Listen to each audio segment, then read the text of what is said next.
мгновение идет концерт, мы работаем в госсовете, где у нас есть возможность пообщаться с артистами, которые выступают. Настя, Павловна, прямо сейчас Лев Лещенко и вопросы от наших коллег. Спасибо, да.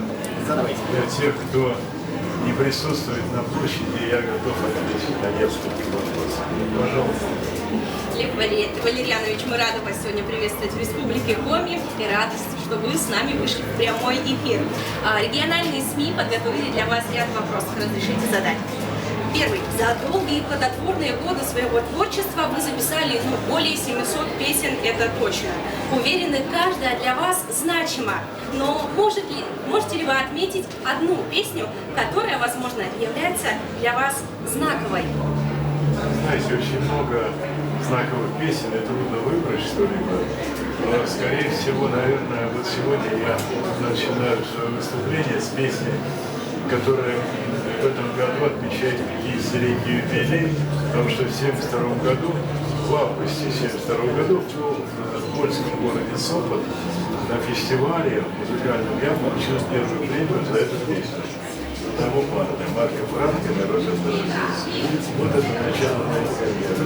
Говорить, поэтому, наверное, она самая для меня знаковая песня. Спасибо. Вот вы уже более 60 лет радуете нас своим творчеством, талантом.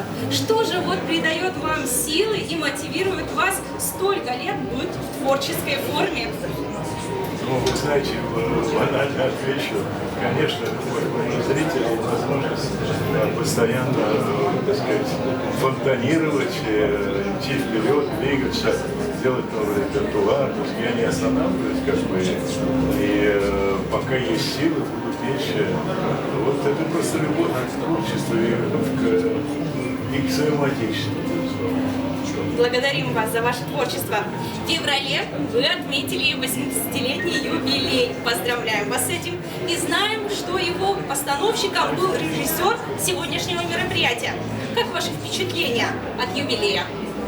Ну, прекрасно. Ну, а какие впечатления? Это ваше, надо спросить впечатления. У меня хорошие впечатления.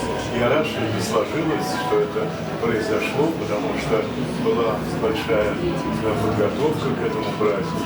И мы в течение года, наверное, думали о том, как его провести, писали сценарий, работали над репертуаром.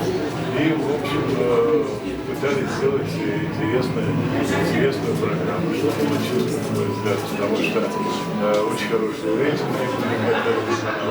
можно сказать, приятные такие. И я еще раз убедился, что еще можно поработать. Здорово.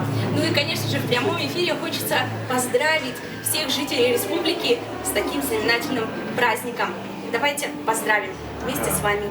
Мои дорогие современники, жители славной трудовой республики Коми, я в этот праздничный день хочу просто сказать вам огромное спасибо за все, что вы делаете в целом для нашего Отечества, для России. Пожелать вам счастья, здоровья, процветания, такой вселенской любви, и чтобы вы жили в комфорте и в мире. Спасибо. Спасибо большое. Спасибо. Спасибо. Спасибо.